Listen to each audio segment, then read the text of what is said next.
Bienvenue au Saint-Chose, on se retrouve aujourd'hui pour l'UFC 299. On va analyser cette carte pronostiquée. Cette belle carte, forcément un combat, un Français avec Benoît Saint-Denis. On est super hypé. Allez, c'est parti, générique.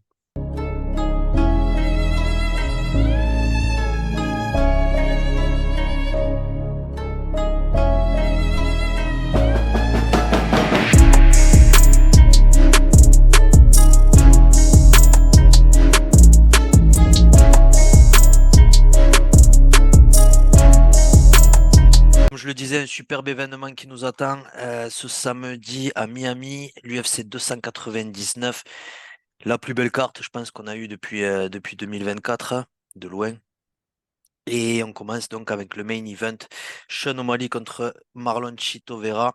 Sean O'Malley qui est favori à 1,33, donc le champion, et Marlon à 3,10. Alors là, déjà, ça commence avec pas mal de polémiques. Je trouve que 1,33, sachant que c'est la deuxième fois qu'ils se rencontrent et que la première fois, Chito avait gagné. Après, c'était pas un truc trop clair. Sean O'Malley, il s'était pété la cheville. Enfin, je sais pas si c'était cassé vraiment, mais il avait eu un souci à sa cheville, il avait fini par terre et Tito l'avait fini à coup de coude. Herb Dean avait arrêté le combat. On va voir si ce scénario peut se répéter. Ou est-ce que Sean O'Malley va le KO? Apparemment, les bookmakers voient ça. Qu'est-ce que t'en penses, toi? Alors, je suis d'accord que les circonstances étaient un peu bizarres, mais c'est quand même Marlon Vera qui a kické la jambe de Sean. Et la jambe de Sean, c'est, c'est pété, quoi. Tu vois ce que je veux dire? C'était le Peruvian nerve. Hein, le nerve, je sais pas comment dire en français, c'est un nerve c'est pas la cheville, en fait, c'est un peu plus haut. D'accord? Mais bref, c'est Marlon, je le connais. Il a des os très durs, tu vois. C'est un mec dur. Quand tu le frappes, tu te fais mal à la main. Tu vois, donc c'est vraiment.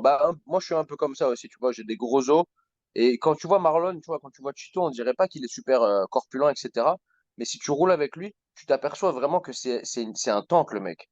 C'est vraiment, il est solide, le gars, tu vois. Il peut vraiment, vraiment encaisser. Et il a un physique limite d'un mec de Muay Thai. Tu vois, quand il est vraiment bien conditionné, son corps. Donc, on l'a déjà vu dans plein de combats, d'ailleurs, hein, qui se fait beaucoup toucher. On dirait que ça lui fait rien. Tu te Mm. rappelles contre Rob Font? Il avait Ouais. combattu Rob Font à l'époque. Rob Font avait beaucoup plus de volume que lui. Et Marlon, il avait rien, tu vois. Dès qu'il touchait Rob Font, c'est Rob Font qui tombait par terre à chaque fois. Et je pense que ça, c'est très important dans ce combat, car Sean O'Malley, lui, il coupe beaucoup de poids. Hein. Il coupe beaucoup, beaucoup, beaucoup de poids, Sean O'Malley. C'est un big bantamweight. Ouais, il est super grand. Euh, il est vraiment skinny. Il est vraiment maigre il est un petit peu plus grand que moi. Je l'avais vu à mon dernier combat parce qu'il avait corneré contre moi, c'était en octobre. Et je me suis dit, putain, il est vraiment grand quand même. Et pour un bantamweight, c'est vraiment un mec vraiment grand. Et, mais de là aussi, il est maigre, tu vois. Ses jambes, elles sont maigres, ses bras, ils sont maigres. Du coup, ça casse un peu plus facilement. Je suis pas un docteur, j'utilise pas des termes très techniques, excusez-moi les gars, mais c'est juste qu'il est un peu fragile comparé à Marlon, tu vois. Sean O'Malley. Après, il est très technique. Le footwork latéral qu'il a, c'est vraiment incroyable. La façon dont il met la pression dans la cage avec le footwork et les feintes, il y a que lui qui sait faire ça dans cette KT en ce moment. Peut-être on peut parler peut-être un peu d'un Corey Sandhagen, mais encore lui, c'est un petit peu plus différent. Ce qui fait, euh, oui, c'est un combat sur le papier, c'est sûr que tu veux aller du côté de Sean O'Malley, tu vois, il a plus de hype, il a plus de momentum, malgré qu'il a perdu contre Marlon à l'époque. Tout va pour Sean O'Malley, mais cela dit, moi je déteste Sean O'Malley, j'aime pas du tout ce mec. J'ai envie qu'il perde, tu vois. J'espère que Marlon va le KO. C'est compliqué après, hein. C'est vraiment compliqué, franchement, c'est compliqué. Je vais pas parier ce combat, je vais pas le parier du tout. Ok. J'espère vraiment que Chito le fasse, mais ça va être compliqué parce que je pense que Chito ne va pas vraiment s'adapter beaucoup plus et je sais pas s'il va vraiment réussir à avoir le bon game plan pour faire céder au Malais. En tout cas, ce que je sais, c'est que s'il tient le premier, le deuxième, le troisième, ça c'est un 5 rounds. Si ça passe la moitié du 2.5, ça va au troisième round, je donne beaucoup plus de chance à Marlon Vera. Mhm. Ça, c'est sûr. Ça, c'est sûr. Donc, je reste quand même sur du 60-40 sur Sean O'Malley, mais je suis vraiment, vraiment en faveur de Marlon Vera. Ok. Moi, j'ai envie de parier le Cheeto par décision. Je me dis, ouais, comme s'il arrive à tenir, ouais, sans se faire KO, je pense il peut le faire et faire plus de dégâts. J'ai l'impression qu'il est plus complet en tant que combattant. Après, ouais, la puissance de Sean O'Malley fait un peu peur. Sa boxe, sa, son allonge aussi, ça peut être un danger, mais ouais, moi j'ai envie de mettre Cheeto. Plus dur, ouais, je me dis. Et puis, vu la cote 3-10, ouais, ouais, ouais. Après, je suis un peu emmerdé, moi, sur cet event, parce que je suis fan de tous, même de toutes les oppositions. Moi, je kiffe Sean O'Malley, je kiffe Cheeto. Pour les combats suivants, c'est pareil. Je suis vachement partagé parce que je suis fan de tout le monde, mais bon, il faut bien qu'il y ait des gagnants. Donc, ouais, je vais dire Cheeto. Déjà, je pensais pas que Sean O'Malley arriverait à le faire contre l'ancien champion. Euh, mais, euh, mais ouais, il l'a fait. Peut-être qu'il peut nous surprendre avec Chito, mais ouais, je serais surpris. Et même les cotes me surprennent, tu vois. J'aurais pas mis cet écart-là. Donc ouais, une petite pièce sur Chito. Après, je vais pas jouer toute ma fortune. J'aimerais préciser juste quand je dis je déteste Sean O'Malley, c'est pas quelque chose de personnel ou quoi que ce soit, c'est juste l'approche qu'il a eue par rapport au premier combat, de dire que Chito c'est un bouffon, que il a pas vraiment gagné, etc. Ça, j'ai trouvé vraiment nul, tu vois, Mhm. et c'est pour ça que j'ai perdu beaucoup de respect pour lui. Je savais pas, c'était pas par rapport à qu'il avait corner contre moi ou quoi que ce soit, ça avait rien à voir, mais c'est vraiment l'attitude qu'il a par rapport à ça, ça m'a dégoûté, tu vois, et la façon dont il manque de respect à Chito par rapport à cette victoire, alors qu'il a clairement gagné. Il a clairement fini avec du ground and pound, il a clairement fini avec des coudes Ouais. au-dessus. Et Sean O'Malley, il est descendu dans une civière, quoi, en pleurant. Tu vois ce que je veux dire? Donc après de dire, ouais, je suis invaincu, c'était une fausse victoire, etc. C'est ridicule. J'ai re-regardé le combat hier encore. Tu vois bien que c'est Chito qui lance le kick. C'est lui qui lui pète la jambe. C'est comme ça, tu vois. Prends la défaite comme un homme et accepte. J'ai pas vraiment compris son délire. Cela dit, après, quand tu vois ce qu'il fait, la façon dont il se présente, il était sur le podcast de Patrick Bet-David ce matin. Tu vois ce que je veux dire, il croit qu'il a déjà gagné, etc. Généralement, c'est jamais bon quand tu fais Ouais. Ouais. ce genre d'attitude dans MMA. Bon, ça a marché pour Ilia. Après, cela dit, Ilia, c'est peut-être un peu pour rigoler qu'il le fait, tu vois. Je pense il le prenait vraiment sérieusement, le truc. Mhm. Mais bon, bref, ouais, je suis d'accord avec toi. Si ça va en décision, moi je le donnerai à Marlon Vera. Le seul truc qui me fait peur, c'est le KO de Sean au premier et au deuxième. Franchement, je sais à quel point il est fort. Aljamain Sterling, je me suis déjà entraîné avec lui plusieurs fois. Je vois ce qu'il fait à tous les mecs de Vegas ici. C'est vraiment un mec fort, partout, bien complet, sol de fou, très belle lutte, rapide en pied-point, etc., etc. Du coup, ce qu'il a fait à Aljamain Sterling, ça m'a vraiment impressionné. Après, je sais qu'Aljamain Sterling, il avait vraiment combattu d'une mauvaise façon. C'était pas sa nuit, hein. On le dit souvent, ça arrive parfois en MMA, c'est comme ça. Mais ça m'avait quand même laissé un mauvais goût dans la bouche de voir ça et ça me fait un peu peur pour Chito quand même. Mais, euh, mais je vais te rejoindre. Je vais prendre Marlon Vera par décision. J'y crois. Je veux qu'il le fasse. Donc, je vais te rejoindre Après, précisons sur ce que côté-là. Chito, il s'est jamais fait KO. Bon, après, Sterling, il s'était jamais fait Jamais fait KO non plus. finir. Ni soumettre, ni KO, Mhm. rien. Jamais. Même pas close de se faire finir. Ouais, que des décisions, hein, défaites. Donc, ouais, espérons pour lui. On verra bien. Et aussi, un petit truc à préciser, Sean O'Malley, il laisse sa femme baiser les potes à lui. Tu vois Ouais, ce que je ça, veux dire? après, je sais pas si ça influencera sur le combat, mais Moi, je ouais, crois que ça va influencer sur la personne. parce que Marlon Vera, lui, quand il rentre chez lui, il rentre, sa femme, elle est belle. Tu vois, il a trois enfants, elle lui fait un petit bisou, elle reste à la maison, elle est trop gentille. Et Sean O'Malley, quand il revient chez lui, ben, il sait pas ce qu'il embrasse, hein. C'est compliqué, hein. Donc ça, à mon avis, ça peut jouer sur le mental. Ouais, on verra, on verra. Le co-main event maintenant qui nous intéresse plus particulièrement. Dustin Poirier contre Benoît Saint-Denis. Benoît Saint-Denis, donc, qui est favori 1,48 et Dustin à 2,60. Là, forcément, ben, Ouais, en tout cas, pour ma part, je suis du côté de Benoît Saint-Denis. Après, encore une fois, je suis super fan de Dustin Poirier, de tout ce qu'il a fait et tout. Donc, c'est quand même crève-cœur si, s'il se fait KO ou si ça finit d'une sale façon. Mais bon, il faut faire un choix et Benoît Saint-Denis, on veut le voir progresser, en tout cas pour ma part. Voir s'il a le niveau du top 5. Et, euh, et ouais, j'ai très hâte de voir ce combat et de voir ce que notre Benoît va faire à Dustin. Qu'est-ce que t'en penses, toi? Qu'est-ce que tu vois comme pronostic? Je, je suis un peu 50-50 en fait. J'ai vraiment envie que Benoît gagne. Je suis fan, hein, bien sûr, de Saint-Denis. J'adore son style.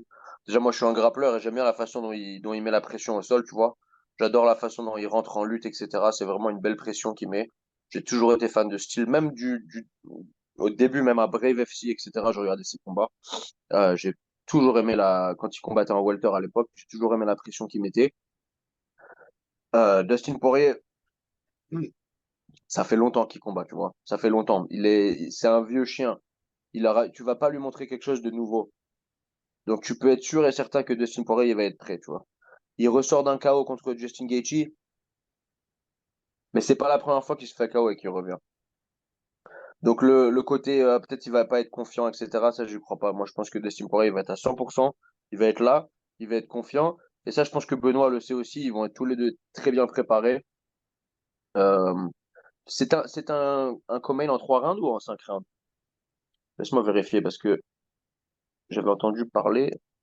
Laisse-moi vérifier sur C'est Tapology, un 5? c'est en 5, c'est ça? Ouais, ouais. Et tu vois, la pression que Benoît Saint-Denis met en lutte, etc., est-ce qu'il peut tenir ça sur 5 rounds? Peut-être, hein, je sais pas, je dis pas qu'il peut pas, mais je sais pas en fait. C'est un point d'interrogation. Je suis sûr qu'il fait des sparring très longs et qu'il fait ça dans la gym, mais est-ce que tu l'as déjà fait dans une situation comme ça, en common event euh, d'un UFC, tu vois, contre un mec comme Dustin Poirier, c'est un peu différent. Je pense que Benoît peut le faire. Je pense que ça va être un peu plus serré que les gens le pensent. Quand on voit les codes quand même de Steam pour en underdog, t'as envie de mettre un billet sur lui. Mais bon, moi je suis pour Benoît, donc forcément je vais pas parier enfin, pas parier sur Dustin, mais c'est quand même un combat très très chaud, hein. C'est un combat très très chaud, franchement. Ouais. Tu aurais donné limite tu vois, tu l'aurais donné limite, même si Justin Gaethje a battu Dustin Poirier, moi j'aurais préféré les chances de Benoît contre Justin Gaethje que Dustin Poirier. Parce que Dustin Poirier, il est là. Dans toutes les situations, au sol, etc. Tu vois, Justin Gaethje, il bégaye un peu au sol. Benoît Saint-Denis, il aurait pu un peu il peut le tenir, il peut un peu staller, il peut lui mettre du ground and pound. Sa takedown défense, elle est pas ce qu'elle était à l'époque. Dustin Poirier, il va être scrappy partout, partout, partout, partout. Ça va être un bourbier le truc, tu vois. Ça va être une guerre, ça va saigner, ça va mettre des gros takedowns, ça va mettre des slams, ça va se relever. Il y aura des attentes de soumission, il y aura de la boxe à l'intérieur, il y aura des kicks à l'extérieur. Ça va être sale, sale, sale. Et c'est pour ça qu'on est excité d'ailleurs pour ce combat. Moi, je vais prendre Benoît par décision dans une guerre. Et mais ouais, il y a quand même ce petit point d'interrogation des 5 rounds qu'il a pas fait à l'UFC, bien évidemment, ça c'est normal, hein. Mhm. Et c'est rien de personnel, mais c'est juste qu'on l'a jamais vu faire 5 rounds à l'UFC, donc j'ai vraiment envie de voir ça. Et ouais, je prends Benoît par décision. Ok. Moi, ouais, je vais parier sur un finish de Benoît. Dans les 3 premiers rounds, je pense qu'il ça ira pas jusqu'à la fin.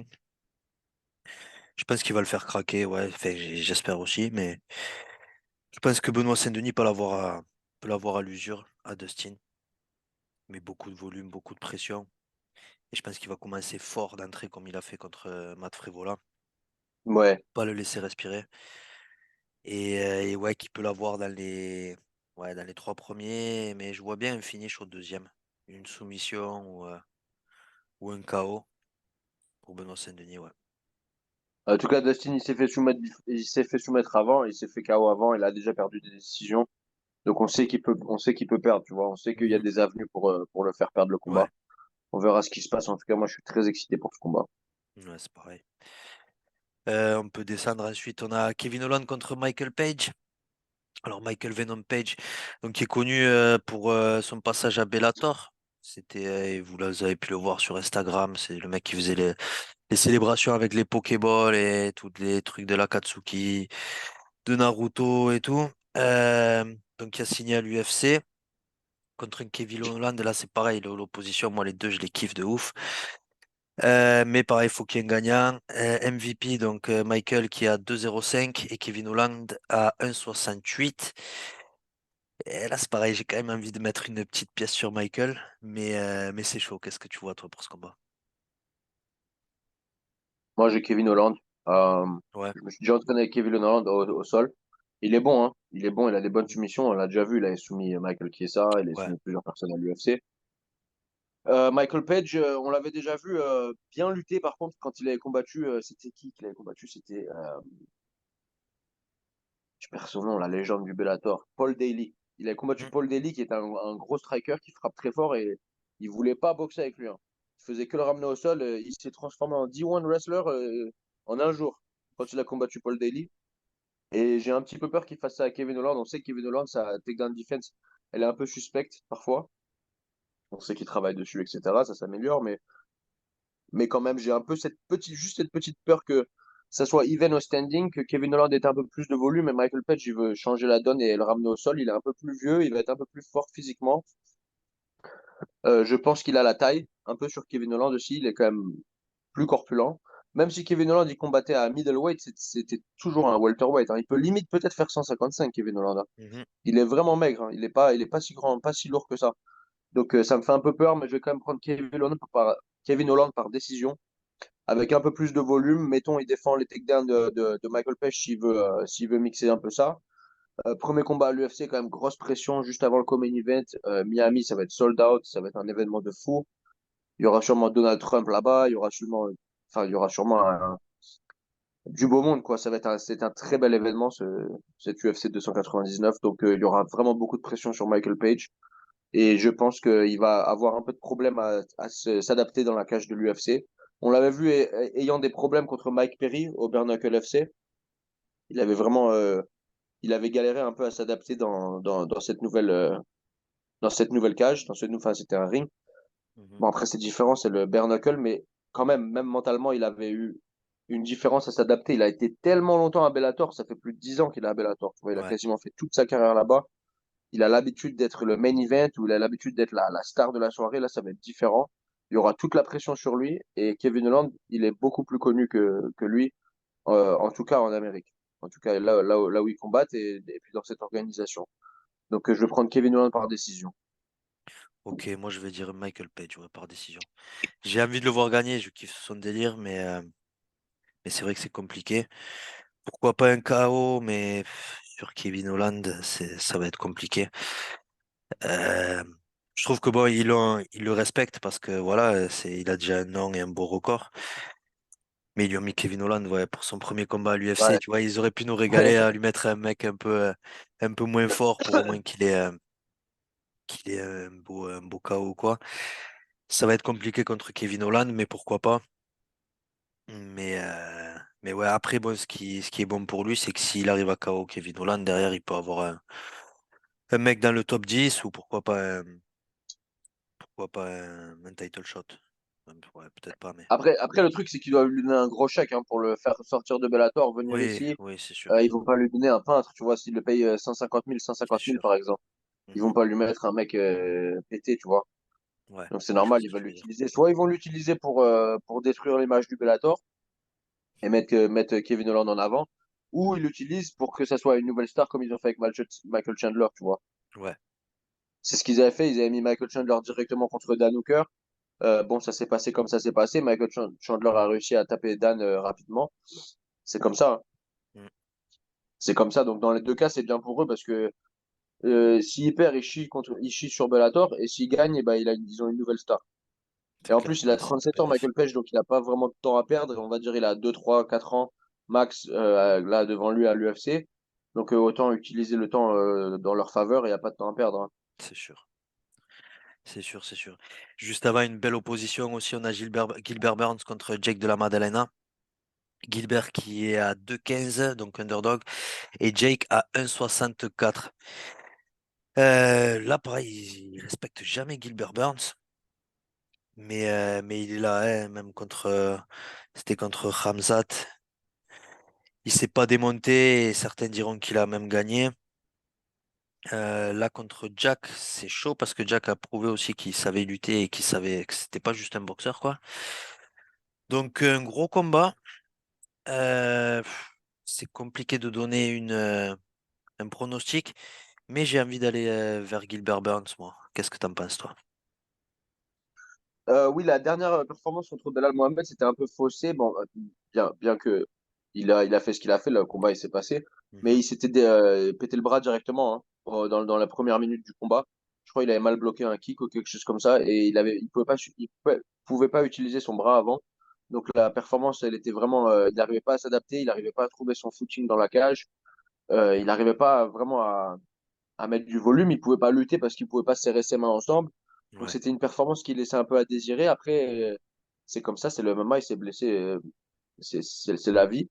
Mais j'essaie de pas trop prendre en compte cette performance parce que là, ça fait longtemps qu'il a pas combattu, il va revenir bien récupéré, il va être en belle forme. Jack Della Maddalena, on l'a déjà vu galérer contre des grappleurs, hein. On se rappelle, je sais plus comment il s'appelait, Basil Hayes, quelque chose comme ça. Basile Celui qui l'avait, Hafez?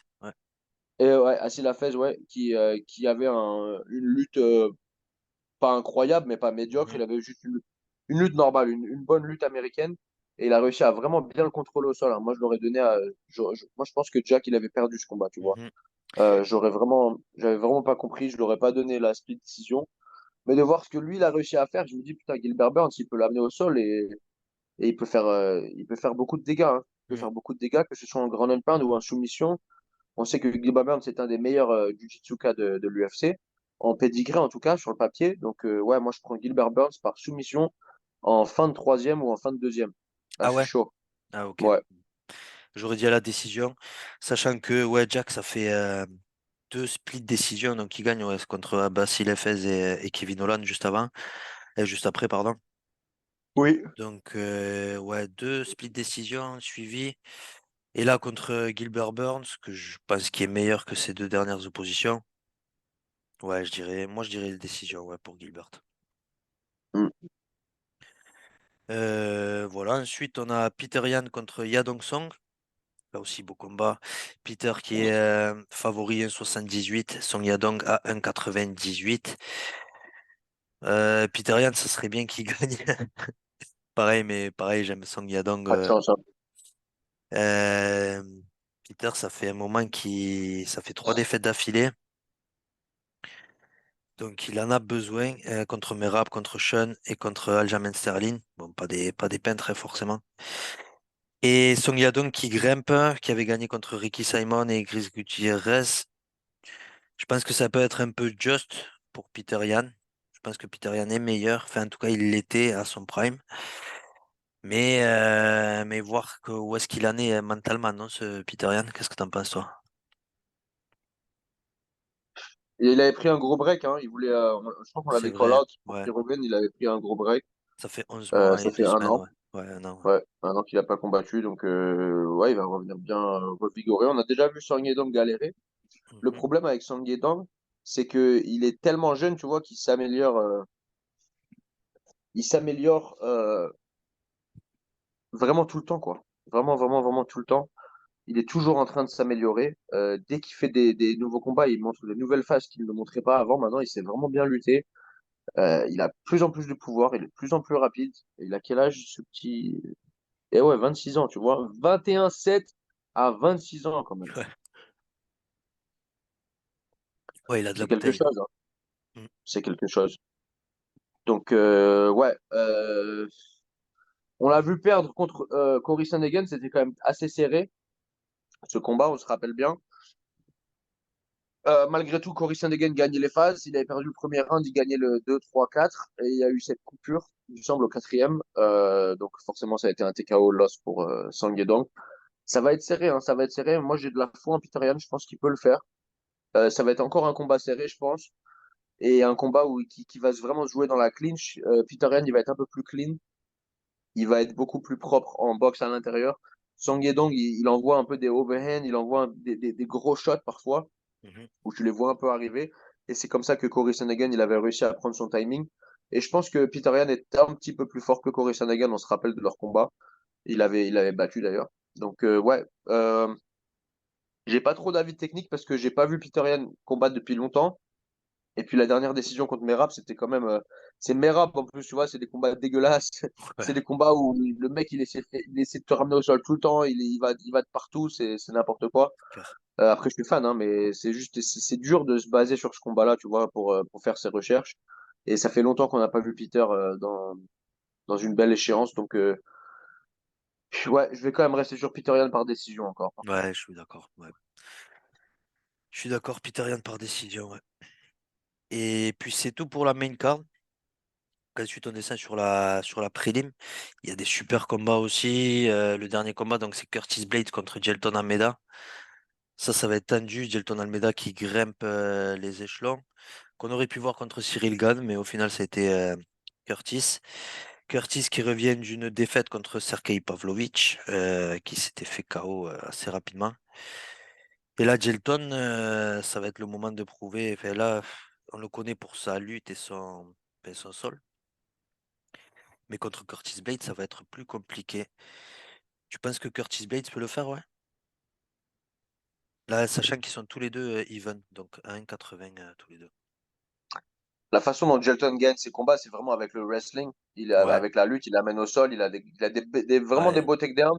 Il est fort physiquement, il est un petit peu undersized un petit peu en ouais, sous-poids ouais, comparé à c'est vrai Curtis pour Blades, moi. qui est un vrai heavyweight. Curtis Blades qui a une lutte, vraiment une belle lutte, hein. Il lutte en chaîne. Parfois, il devient un peu fatigué comme on se rappelle contre Volkov. Il était très très fatigué à la fin, il Ouais. n'arrivait même plus à parler dans l'interview. Mm. Euh, ça va peut-être un peu s'annuler. Je pense que ça va être un striking match parce que Jelton, il est tellement bon en soumission, il est tellement bon en grappling. Je sais pas si Curtis, il veut vraiment jouer avec lui au sol comme ça. Et surtout s'il commence à être fatigué. Parce que lui, il se fatigue quand même. Il shoot tellement de takedowns qu'il se fatigue quand même, tu vois. Et je C'est sais pas vrai. si c'est vraiment la façon de faire pour ce combat-là, le game plan. Je pense il a plus de pouvoir dans les mains que Jelton. Jelton va sûrement être un petit peu plus rapide. Mais Curtis peut un peu peut-être jouer avec le poids, jouer avec la taille et vraiment jouer en pied-point. Je sais que c'est compliqué parce que là, plusieurs fois il a fait ça, il s'est fait KO. Mais bon, c'est un heavyweight, hein, c'est contre des Derrick Lewis, c'est contre des mecs comme ça, donc forcément c'est Pavlovich, comme tu as dit, c'est compliqué. Mais je pense que ce combat, il va se jouer sur le pied-point. Et je donne un petit peu d'avantage à Curtis Blades. Je suis vraiment bien fan de Jelton Almeida, mais là, je donne l'avantage à Curtis Blades. Je pense qu'il peut le faire en pied-point cette fois-ci, s'il arrive un peu à passer le mental, le mental, parce qu'il s'est quand même fait KO plusieurs fois en jouant au pied-point. Mais là, malgré tout, sur ce combat, je pense que s'il veut lutter, il risque de se faire soumettre, tu vois. Donc, bah, c'est compliqué. Franchement, c'est un combat compliqué pour les deux. C'est un beau combat. Mais je vais prendre Curtis Blades par TKO. Il peut le Ah ouais? faire. Ouais, il peut le Ah, je faire. vais dire l'inverse pour le jeu du podcast. Je vais dire Jelton Almeida par TKO aussi. Pareil, il peut le faire, hein. On a déjà vu Curtis Blade se faire KO, mais ouais, compliqué. Un gros combat et ouais, on voit les cotes, hein, de toute façon, elles sont égales. C'est que beaucoup de gens sont indécis sur ça et qu'il peut se passer beaucoup de scénarios. C'est ça. Ensuite, juste avant, on a Mateusz Gamrot contre Rafael Dos Anjos. Là aussi, une superbe opposition qui va peut-être permettre à Mateusz Gamrot de grimper un petit peu les échelons. Non, même pas, puisque ouais, non, il est devant Rafael. Après, un match qui n'a pas vraiment de gros intérêt, non, pour le rankings. C'est ça. En plus, Raphaël, il va entre 170 et 155. Tu vois, il cherche Ouais, plus vraiment la ceinture. Il a déjà essayé plusieurs fois. Bah, il l'avait eu d'ailleurs une fois. Mais ouais, il a gagné. Donc, Gamrot qui a gagné contre Fiziev. Avant ça, qui a gagné contre Jalen Turner, c'était serré, hein. Contre Jalen Turner, c'était assez serré. ouais. Et Il avait ouais, perdu contre Dariush. perdu contre Davrush, gagné contre Armen Saroukian. Ça, c'était vraiment serré aussi. Très, très, très serré, mais il a réussi à le faire. Moi, j'avais Gamrot gagnant, mais c'était à un poil, hein. C'était Mhm. vraiment à un poil. Le problème avec Gamrot, c'est qu'il a pas beaucoup de pouvoir dans les mains. Tu vois, il a vraiment des belles phases de lutte, il a des belles feintes, des très très très belles entrées de single leg sur la cage, des belles entrées de low single leg, de high single leg. Euh, c'est vraiment un technicien en entrée de lutte pour le MMA. Je suis vraiment fan de la façon dont il combat. Rafael dos Anjos, ouais, c'est ça, c'est un vieux chien. Si tu vois, il a tout vu. Tu sais à quoi t'attendre. C'est un bourbier. C'est un bourbier, mais je pense que Gamrot va avoir un petit peu plus de contrôle. Il va être un petit peu plus rapide. Et il aura un peu plus de niaque. En plus, il revient de battre Fiziev quand même. Mhm. Bon, après, je sais que le MMA, ça n'a rien à Ouais, voir, mais mais Dos Anjos Fiziev avait perdu, ouais. a TKO dos Anjos. Donc, ouais. Je vais prendre Mateusz Gamrot par décision, encore une Ouais, fois. décision, je suis d'accord aussi, ouais. Mm. Ensuite, si on descend, on a Pedro Munoz contre Kyler Phillips aussi, un beau combat. Je sais pas si tu veux en parler. Michel Pereira contre Michal Oluksuk, ça aussi, ça va être un super combat. Ouais, Euh, bon, je pense que c'est un peu pour faire briller Michel Pereira, même si Michal, c'est pas quand même, enfin, Oluksuk, c'est pas n'importe qui. Et on a Robelis d'Espagne aussi, qui fait son premier combat. Je sais pas si vous avez pu l'apercevoir sur les réseaux sociaux. Il est 4-0. Mais c'est un monstre, il fait 2,01 m. Il a une allonge de deux ouais. mètres vingt Et il se bat contre Josh Parisian. Ça, je pense que c'est aussi pour le faire briller. Josh Parisian qui est pas mauvais quand même. C'est G Vergara contre Azoual Mabaev. Azoual Mabaev aussi qui fait. C'est son. Ah non, c'est pas son premier combat, mais ouais, un Kazakh aussi qui est très fort. Ils sont Est-ce que bons. tu veux rejoindre, ouais, est-ce que tu veux revenir sur un de ces combats? Je pense que Josh Parisian, il va se faire soulever par Robelis Desmé. Ouais, je pense aussi. Ouais. Et ouais, malheureusement, pour lui, ouais, je pense que c'est un très mauvais combat à prendre. Malgré qu'il a plus d'expérience de l'UFC, l'Ultimate Fighter, etc., etc., ça n'a rien changé du tout. Mhm. À heavyweight, là, je pense qu'il va se faire défoncer contre Robelis d'Espagne. Ouais. Ah, il y a Philippe Blins aussi contre Yon Cuté là-bas. Ça aussi, c'est une belle opposition, mine de Ah rien. ouais, c'était un combat qui devait se faire il y a quelques mois, mais que Philippe Lins, je crois, il était malade le jour du combat ou quelque chose Mhm. comme ça, il pouvait pas combattre. Ils l'ont refait, bah c'est bien. Ouais. Ouais. Bah non, on a fait le tour. Après, il y a des beaux combats sur les early prelim, etc. Mais bon, on va pas tous les faire, bien évidemment. On a bien fait le tour de la carte, je pense. Mhm. Et voilà, ouais, je crois que c'est tout pour cet épisode. Merci de nous avoir regardés. N'hésitez pas à mettre vos pronostics, à nous dire qui vous voyez gagner. Est-ce que vous pensez que BSD va le faire ou pas? Sean O'Malley, contre Chito aussi, qu'est-ce que vous en pensez? Merci de nous regarder. On est de plus en plus nombreux. Abonnez-vous, likez et à la prochaine. Salut les gars.